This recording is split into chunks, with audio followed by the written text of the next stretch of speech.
Okay, guys, I want to go over a Okay. few reminders before we get started today. Trisha was doing her walks this week, or she started yesterday and did some last week, and these are just some things she noticed that I want to just remind you about. And it's not just your team. I don't even know if it's your team. It's just across the board. Make sure you're not sitting at your desk. Make sure your lesson plans are posted by your TPOs, because she was walking around. That's one way she's going to check in and make sure you're doing your plans. Make sure your TPO is filled out every day with the correct verbiage. Your ladybug, make sure your ladybug is at the front of the room and that you're in front of the ladybug, that you're not standing behind it, so that you can still keep your kids engaged while you're using it. Checkpoints we went over last time. Quave will be here on the 28th to do that meeting. I said it was going to be Jessica, but she's actually going to be in charge of it. So October 28th will be your checkpoint meeting. We will be using the same forms as last year, looking at our fragile students. Once again, make sure you're starting Kid Biz, which I know 4th grade's great about that, and doing the rotations, so you're good with that. And then we'll talk more next time about the maternity leave. I put that in there for you to read, but we'll kind of, next Monday, we'll talk more about what's going to happen when I'm out. So, you have any questions about that stuff? Okay. So what's good? What's been going on in your classrooms that's good this week? I got to 2 groups yesterday. Good! Yay! Celebration! Yeah. Reading or writing? Reading. Awesome. Yeah. And did it go okay? It went really well. Then we're going to start a really important unit, and it's supercharged essays. And the reason it's so important, or one reason it's so important, is our middle of the year writing DPM is essays. It's the essay. So just like our personal narratives got them ready for the beginning of the year DPM, this essay unit gets them ready for the middle of the year. I can't believe it's already time to think about it. But we'll be starting that next. And the good thing with 5th grade, they should be familiar with it because they did it a ton in Yes. 4th grade. And maybe even when you start this, have on your wall, your writing wall, the difference between the personal narrative and the essay, the expository, so they understand the difference between the two pieces.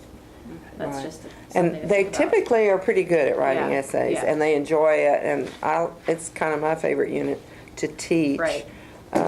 But we'll start on Thursday with the introduction, and you're basically going to be, in your packet I gave you, there's a copy of a student's essay, and you're just going to be analyzing it with them.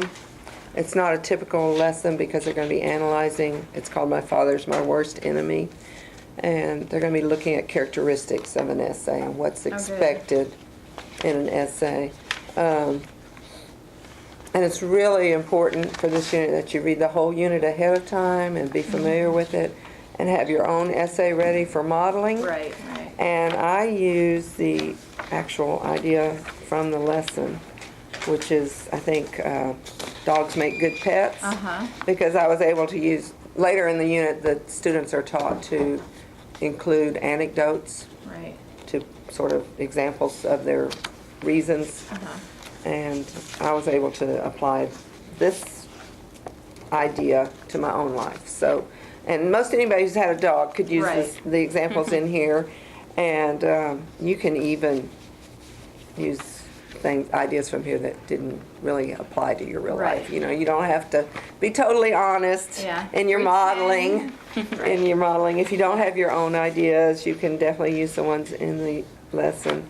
And there's some good information here, page, I guess, that you'll want to read over. And your celebration, you said, on Wednesday or Tuesday? Wednesday. So we're going to start on Thursday. Thursday and Friday. Right. Okay. We'll be doing the first 2 lessons. And the first one is comparing and contrasting personal narratives and essays. There you go. And then essay structure. And then lesson 2 is collecting ideas.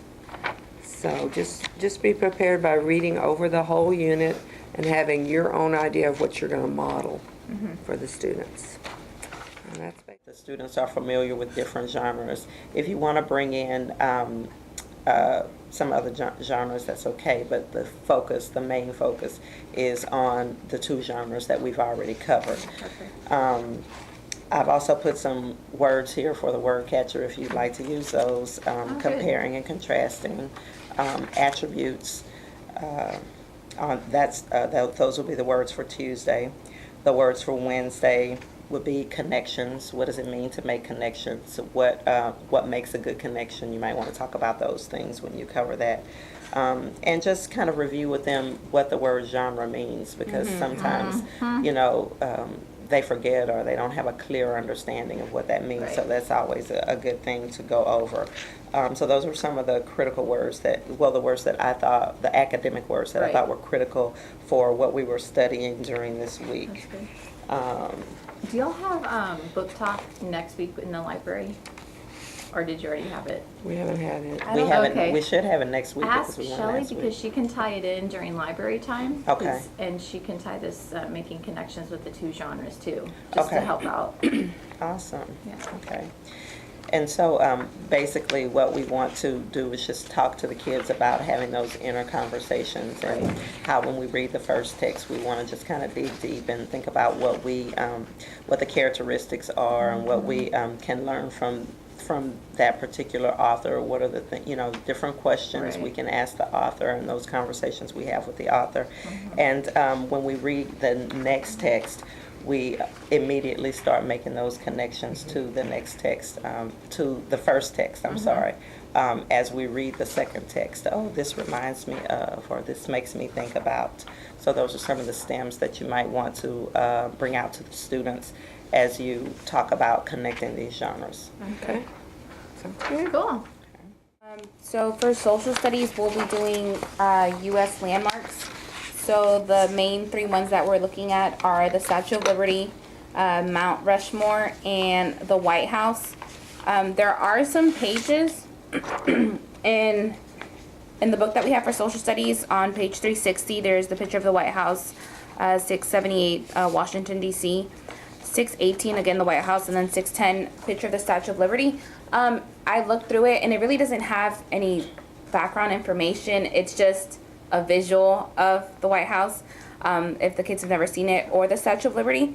I was thinking about getting maybe read-aloud books that would have to do with Mount Rushmore, the Statue of Liberty, and the White House, Statue of Liberty, Mount Rushmore. I think those would be really great, and then just so they can get that background information as far as what those landmarks are. So just talking about what is a landmark, why are they significant, and why do they represent the United States of America. So just letting them know about that. So that's for social studies.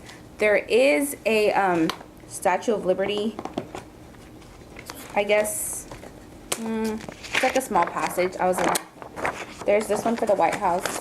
It's really little though, so I thought maybe like a read aloud would probably be better. And then there's this one for the Statue of Liberty, and there's actually questions to go behind it. So I thought maybe we could do this one on Friday and have the students do it. I don't know if y'all want to do it independently or if y'all want to do together as a whole class.